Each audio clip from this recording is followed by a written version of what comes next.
अथर्व को देख के ऐसा लगता था कि साला टाइगर श्रॉफ की बॉडी पर अक्षय कुमार का मुंह लगा दिया हो। इतना हैंडसम मैस्कुलिन पर बेचारा अकल से डम। वहीं Shreya slim trim fit fine और खूबसूरत होने के साथ साथ दिमाग से भी चाचा चौधरी थी। अब मैं अपनी क्या ही तारीफ करूं। यूं समझ लो कि मैं थोड़ा काला हूं, थोड़ा नाटा हूं, थोड़े से ज्यादा ही मोटा हूं और मेरे बाल वो भी थोड़े थोड़े गायब होने लगे हैं। पर मोटे से लेंस का चश्मा लगाकर मैं बिल्कुल हीरो जैसा दिखता हूँ। वो अलग बात है कि ऐसे हीरो को कोई लड़की खास तो दूर की बात है गोबर भी नहीं डालती है। पर मेरी बात छोड़ो, अभी अथर्व की बात करते हैं। इन खंडरों में अथर्व की पूरी कोशिश थी कि आज की शाम उसकी सबसे हसीन शाम बन जाए, पर वो क्या जानता था कि आज की रात उसकी मोहब्बती टाइप जिंदगी की ना आखिरी रात होने वाली थी। पर फिलहाल मुझे उस कमीने ने चौकीदार से बचने के लिए चौकीदार बनाकर खड़ा कर दिया था। अंदर से ना आवाजें आ रही थी, हटो ना, छोड़ो अभी अर्थू। अथर्व कहाँ इतनी आसानी से छोड़ने वाला था। उसका बस चलता तो वो इस खंडर को बेडरूम समझ के शादी से पहले ही सुहागरात मना लेता। एक बात बताऊं, अथर्व का लेफ्ट हैंड अथर्व से ज्यादा आरामी था।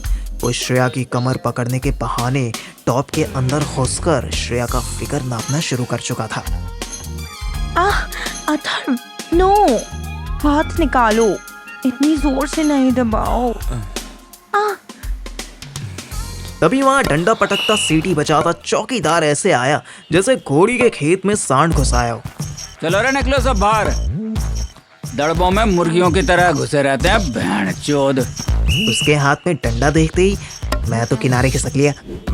श्रेया तो अलर्ट थी, उठने लगी, पर श्रेया के सीने पर बनी दो पहाड़ियों के बीच अथर्व ना जाने ऐसा क्या ढूंढ रहा था कि चौकीदार की आवाज के बाद भी वो ना रुका। बस हो गया अथर्व, हाथ बाहर निकालो, चौकीदार देख लेगा।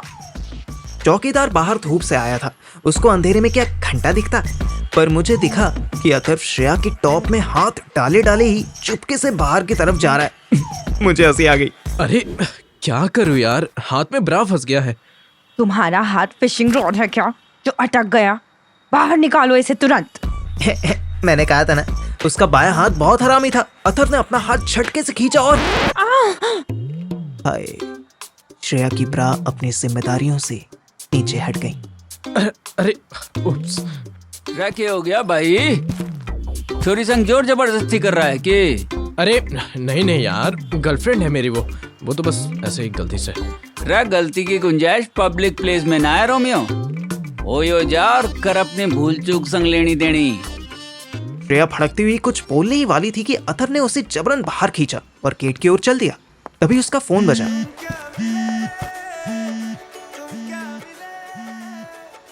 छोड़ो तुम मुझे। इस चौकीदार की इतनी हिम्मत कैसे हुई? और तुम, यू स्टूपिड, तुमने मेरी ब्रा खोल दी। अब यहाँ पब्लिक में मैं कैसे ठीक करूँ बताओ? 100 बार कहा है तुमको ये सब शादी के बाद, पर अरे बेबी 1 सेकंड रुक जाओ, बस मम्मा का कॉल आ रहा है। ठीक है, 1 मिनट ये बात सुन लूं, फिर अपनी डांट यहीं से कंटिन्यू कर देना। श्रेया चुप तो हुई, पर उसने खोलना बंद नहीं किया। उस बेचारी का left hand automatically right shoulder को पकड़कर डिफेंसिव शील्ड बना चुका था। हाँ माँ बोलो। कहाँ है तू? बोला था ना आज तुझे कि कॉलेज से सीधे घर आना। आज किटी है। हाँ ठीक है, आता हूँ अभी। मैंने क्या पूछा? तू है कहाँ अभी ये बता। मैं खोजहास, अरे सॉरी हौस खास। वहाँ क्या गांजा फूकने गया है? कौन है साथ में? सच सच बोल, नहीं तो मैं आती हूँ वहाँ। अथर्व के अखरोट मुंह में आने लगे। तभी श्रेया ने उसके हाथ से फोन खींच लिया। नमस्ते आंटी, मैं श्रेया। वो क्या है ना, मम्मा ने मुझे एक ड्रेस लेने के लिए कहा था। मेरा बर्थडे आ रहा है ना, तो मैंने सोचा कि इस गधे को भी साथ। अरे बेटा तू साथ है, फिर ठीक है, अब मुझे कोई चिंता नहीं। अरे सुन, तू भी आज घर ही आ जा। छोटी सी किटी पार्टी है, मस्त समोसे बनाए हैं मैंने। हाँ आंटी, क्यों नहीं, अभी आते हैं हम। अथर्व के अखरोट वापस अपनी जगह पहुंचे। तू इतना फट्टू क्यों है? चल, आंटी ने मुझे भी बुलाया है। सुना है मस्त समोसे बनाए उन्होंने। 1 मिनट रुक जरा, इधर है जरा। अरे मर गए, मैं तो मुंह छुपा के भागने लगा था, साले ने देख लिया। ए पार्थिव के पौधे, इधर आ जरा, भागते कहाँ है बे? तेरे को एक काम दिया था कि उस चौकीदार पे नजर रखियो, वो भी नहीं हुआ तुझसे। हाँ तो साले, काम चौकीदार वाला दिया है तो डंडा भी चौकीदार वाला देता ना। उसके हाथ में इतना मोटा लठ था, उसने सबसे पहले मुझे ही खदेड़ दिया। अथर्व छोड़ना इसे, चल घर चल, मम्मी बुला रही है। तू घर पे मिल, बताता हूँ तेरे को। श्रेया मुझे इग्नोर करती और अथर्व मुझे धमकी देता, फिर वो वहां से चला गया। अथर्व की लाइफ एक ऐसे 3 टायर वाली गाड़ी जैसी हो गई थी, जिसके 3 टायर के 3 अलग अलग स्टीयरिंग थे। एक उसकी माँ, जिनका बस चले तो वो उसे रात में छत पर भी ना जाने दे, और दूसरी श्रेया, जिसके साथ वो रात में छत पर जाने के लिए भरा बैठा था, पर वो उसके साथ नहीं जाना चाहती। इस किटी पार्टी में मेरी मॉम भी शामिल थी, इसलिए मैं भी बिन बुलाए पहुंच गया। अथर्व की मम्मी जिन समोसों को खिलाकर क्रेडिट बटोर रही थी, वो असल में जग्गू हलवाई ने बनाए थे। यहाँ सुनीता आंटी और मेरी मॉम के अलावा 4 और लेडीज फ्री की चाय पीने संग समोसे परोसने आई थी। लेकिन अगर इन 40 लेडीज में से किसी सारी औरतें सुरसा की तरह हंसी। नजर ना डालो तुम बच्चों पर आशी। सुनीता, मैं तो कहती हूँ दोनों का ब्याह करवा ही दे। देख कितने प्यारे लगते हैं। हाय मेरी मम्मी की बातें। श्रेया का फेस शर्म से और अथर्व का थोड़ा ठरक से ऐसा लाल हुआ कि मजा आ गया। तभी एक आंटी सिर पकड़कर सोफे पर ही फैल गई। अरे मुन्नी, क्या हुआ तुझे? ये मनीषा आंटी थी, जिन्हें अथर्व की मम्मी प्यार से मुन्नी कहती थी और हम तीनों नफरत से टैंकर कहते थे।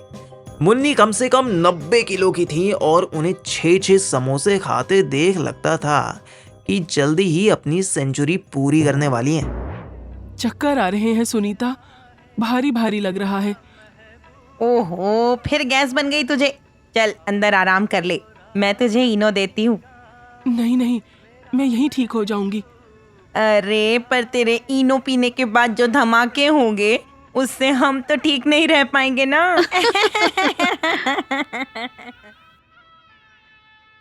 एक पार्टी तो समाप्त हो चुकी थी, अब दूसरी की तैयारी शुरू हुई। रात के 1 बजे थे। अथर्व की मम्मी सो चुकी थी। उसके ऑलवेज बिजी बिजनेसमैन पापा खाना खा के टीवी देखते देखते झपकी ले रहे थे और अथर्व हीरे से दबे पांव पापा की सिगरेट की डिब्बी में से एक सिग्गी चुरा कर छत की ओर निकल चुका था। अथर्व ने दरवाजा बिना ज्यादा चूंचा किए खोला और बिना ची चू किए बंद कर दिया, पर एक्साइटमेंट के मारे इसको क्या पता था कि दरवाजा तो असल में लॉक हुआ ही नहीं था। छत पर ही एक कमरा इसलिए बनाया गया था कि घर की चिक चिक से दूर अथर्व शांति से पढ़ सके, पर कॉमर्स का स्टूडेंट अथर्व तो यहाँ बायो सीखने के लिए आता था। उसके छत का रूम खोला हुआ था। वो अंदर घुसा और उसने लाइट जलाई ही थी कि 2 सुंदर से गोरे गोरे हाथों ने उसे कस। मैंने कहा था ना, ये उम्र में बाकी औरतों से छोटी पर हरामीपन में सबसे बड़ी थी। ये थी अथर्व की लाइफ की तीसरी स्टीयरिंग, जिससे अथर्व सिर्फ रात में छत पर मिलता था। जनाब अथर्व, आज बेसब्र होकर काम नहीं चलेगा। आज ऊपर आने की बारी हमारी है। आयशा एक्सपीरियंस और ठरक दोनों से भरी पड़ी थी। उसने पहले अथर्व तक ही नहीं, किसी के कानों तक भी जा रही है। और तो और 2 नाजुक से हाथ इनके कर्मकांड को मोबाइल में रिकॉर्ड भी कर रहे हैं।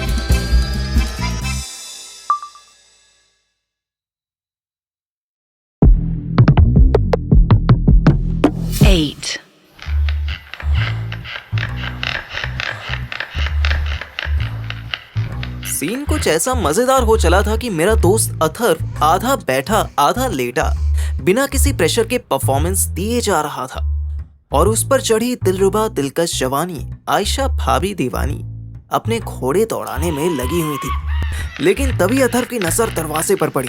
मुन्नी, दरवाजे पर मेंढक बनी बैठी मुन्नी सब कुछ रिकॉर्ड कर रही थी। अथर्व की नजर उस पर पड़ते ही वो सरपट भागी और रोल होती हुई झट से सीढ़ियां उतर गई।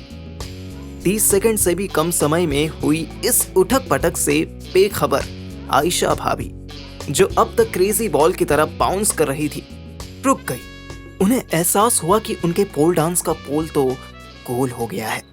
क्या हुआ? तुम अचानक केले से किशमिश कैसे हो गए? ऐसी क्रिटिकल सिचुएशन में ना जाने क्यों मेरे दोस्त के अखरोट उसके मुंह में आ जाते हैं। उसने कोई जवाब ना दिया। आयशा बेमन से अलग हटी। थोड़ी देर बाद अथर सिर्फ पैजामा पहने लेटा सीलिंग फैन को यूं देख रहा था जैसे सारे आंसर्स उसी में लिखे हैं, और अतृप्त आत्मा की तरह भटकती आयशा टहल टहल कर सिगरेट पी रही थी। कोई जिन देख लिया तुमने जो तुम्हारी लकड़ी तुरंत रस्सी बन गई? 8वीं बार पूछ रही हूँ अथर्व, कोई था क्या बाहर?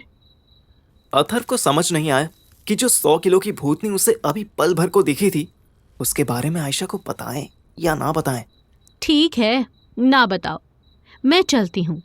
मेरा कसम उठ गया तो सबसे पहले छत पर ढूंढने आएगा।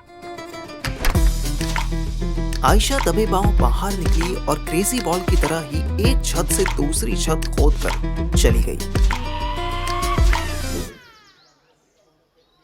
सुबह सुबह राधे श्याम कॉलेज के स्टूडेंट्स अपनी आने वाली क्लास या गर्लफ्रेंड की फिक्र करते हैं, पर अपना ठरकी अथर्व बीती रात की चिंता में मरा जा रहा था। जैसे रोज न्यूज़पेपर लास्ट डे की सारी बड़ी खबरें बताता है, वैसे अथर्व अपनी पिछले दिन की सारी भसड़ें मुझे सुबह सुबह पार्किंग लॉट में शेयर करता था। अबे यार, बुरा फंसा हूं मैं, मेरी तो लग गई साले। किसी को पता चल गया ना तो। किसको? भोसड़ी के श्रेया को, मम्मी को, पापा को, खुद आयशा को पता चल गया तो मेरी लंका नहीं लगेगी क्या? आयशा को पता लगने से लंका क्यों लगेगी बे? वो तो खुद पार्टनर इन क्राइम है। अरे फिर वो डर के मारे तुझे देनी बंद कर देगी। वाह भाई, तो मेरी लेनी बंद कर यार, और बता क्या करूं मैं अभी। और अगर वो भी नहीं हो रहा है तेरे से तो कम तसल्ली तो दे दे। ठीक, ले फिर तसल्ली। मम्मी पापा की टेंशन निकाल दे दिल से, उन्हें मुन्नी कुछ नहीं दिखाएगी। क्यों? अबे अगर उसे तेरी शिकायत करनी ही होती तो रात में ही अंकल आंटी को छत पर लाकर तमाशा नहीं बना देती। लॉजिक तो सही है। ग्रेट। अब यही रोल भाभी आयशा के लिए भी। अगर उसे बताना ही होता तो एकदम से भागती क्यों? पॉइंट तो ये भी है यार, अब श्रेया को भी फेयर लिस्ट से डिलीट करवा दे तो मजा आ जाएगा। ना रे, वहां रिस्क है। भाग। वेट, उसको बताकर मुन्नी को क्या मिलेगा? मुझे क्या पता यार, सम काइंड ऑफ चुगली सेटिस्फैक्शन। वही तो, ऐसी ढोलक सी औरत को चुगली सेटिस्फैक्शन चाहिए होगा या उंगली। तभी मेरे और अथर्व के बीच में कबाब बनकर श्रेया आ गई। हाय हैंडसम, आज बाहर ही रहना है क्या? चल, क्लास शुरू होने वाली है। कभी कभी तो मुझे लगता है कि मैं श्रेया के आते ही ट्रांसपेरेंट हो जाता हूँ। बेचारी कभी मुझे देख ही नहीं पाती। हुए अथर्व को शॉपिंग करवाने ले गई। मैं अपने घर पहुंच गया। आदमी घर क्यों जाता है? खाना खाने के लिए, आराम करने के लिए और टीवी देखने के लिए, राइट? पर मैं घर जाता हूँ अपनी मम्मी से ऑर्डर लेने के लिए। मैं घर में घुसा ही था कि अरे पार्थ, सही टाइम आया तू। ये ले, ये 500 रुपये ले। और मैं जाने कितने दिन का भरा बैठा था, एकदम भड़क गया। नहीं मम्मी, इनफ इज इनफ। घर घुसते ही आप इतने ऑर्डर दे देती हो जितने होटल में वेटर को भी नहीं मिलते हैं। अरे पर सुन तो। क्या सुनूं? कभी धनिया लाओ तो कभी दही, कभी सुनीता आंटी के ब्लाउज ले आओ तो कभी मुन्नी आंटी के पेटीकोट दे आओ। मैं अभी आया हूँ, मैं खाना खाए बिना नहीं जाने वाला। That's it. अरे बड़ बोले, वही तो कह रही हूँ, खाना नहीं बना है आज। ये 500 रुपये रख, कुछ खा लियो। हाँ, मैं मुन्नी के यहाँ जा रही हूँ जरा, उसने अर्जेंट बुलाया है। पता नहीं क्या दिखाने के लिए कह रही थी। उत्तरी, यहाँ घर का टेम्पररी मालिक बनने का चांस मिल रहा और मैं खुद को वेटर समझ रहा था। छी, छोटी सोच है तेरी पाथव। अब 500 रुपए में अय्याशी करूंगा शाम तक। लेकिन एक मिनट, वेट। मुन्नी ने अर्जेंट बुलाया है, कुछ दिखाना चाहती है। ओह फक, कहीं अथर्व का एमएमएस तो नहीं यार, उसमें तो आयशा भाभी भी होंगी। उन्हें देखने का चांस मैं कैसे छोड़ सकता हूँ? हो सॉरी मॉम, मैं गलत समझा। ये आजकल की जनरेशन भी ना पूरी बात सुनती नहीं है और पहले ही अपनी आंखें लग जाती हैं। हाँ? वही तो, रख ये पैसे रख, मैं तेरे पापा के आने से पहले आ जाऊंगी। हाँ, मैं क्या कह रहा था मम्मी, आप जाकर क्या करोगी? मैं चले आता हूँ ना, आपको इतने काम होंगे करके। और मुन्नी आंटी तो यूजुअली कुछ बकवास ही करती हैं, जो भी दिखाएंगी वही मैं आपके पास ले आऊँगा।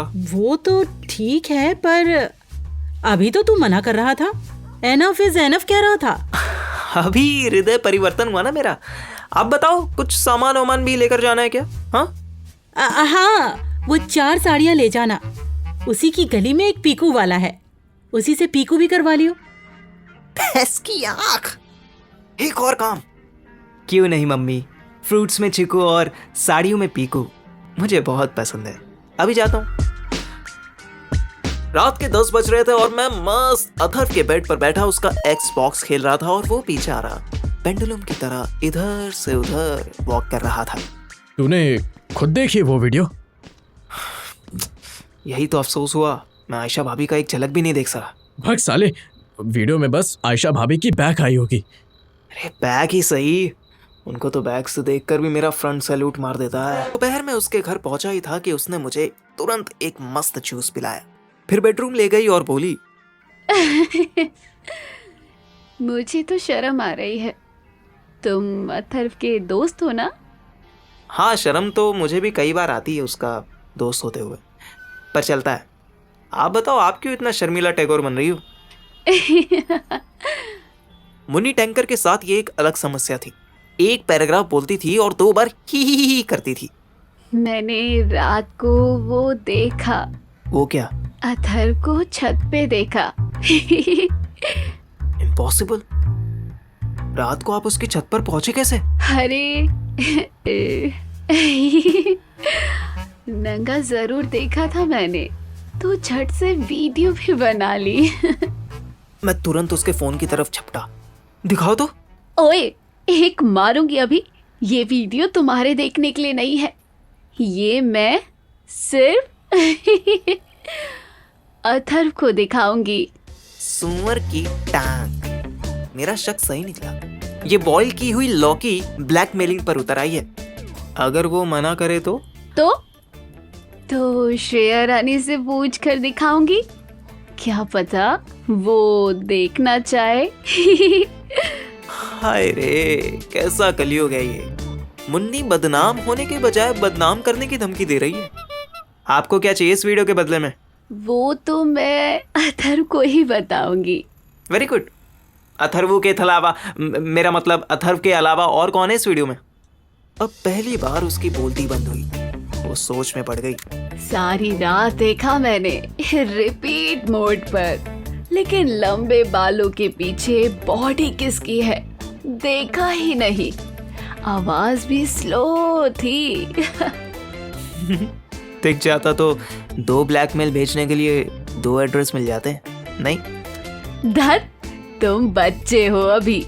मैं ब्लैकमेल थोड़ी कर रही हूँ, मैं तो बस। मेरे चुप होते ही अथर्व का मोबाइल बजा। उसने उठाया तो मैंने भी झांक कर देखा। आयशा का मैसेज था, कल की अधूरी हसरत मेरी आज अभी निपटाने दो, 2 हाथों में भर लो मुझको, पूरा लिपट जाने दो। अथर्व मुस्कुराया। उसके चेहरे पर फेमस ठरक तैरने लगी। इसका मतलब कि उसने आयशा भाभी को नहीं पहचाना। गुड। तो एक काम कर, यहाँ मस्त गेम खेल, मैं आता हूँ। अभी से? अभी तो बस 11:30 हुए हैं। 1 बजे का मुहूर्त होता है ना? अरे मेरे भोले, तूने वो मैसेज नहीं पढ़ा? कल की अधूरी हसरत में आज अभी निपटाने दो। वेट, ये हसरत क्या होता है? मैंने अपना सर पीटा। ऊपर वाले को भी न जाने क्यों बंदर को अदरक और कुत्ते को अखरोट देने में इतना मजा आता है। डिजायर। हसरत मीन्स डिजायर, जैसे तेरी डिजायर है।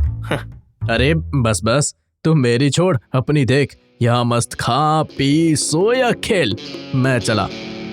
अथर्व ने मुझे आंख मारी और बाहर निकला। उसने गौर किया कि टीवी तो चल रहा है पर सोफा खाली है। शायद आज पापा अंदर सो गए होंगे। उसने पापा की सिगरेट की डब्बी ढूंढनी चाही पर नहीं मिली। अब क्या करें? उसने एशट्रे खंगाली। उसमें एक सिगरेट आधी से भी ज्यादा बची हुई थी। उसे लेकर उछलता फुदकता वो छत पर पहुंचा। रूम की लाइट एंड फैन ऑन थे। वो रूम में पहुंचा ही था कि रूम के गेट पर उसको साक्षात यमराज के दर्शन हो गए। वहां उसके पापा खड़े थे। तुम यहाँ क्या कर रहे हो?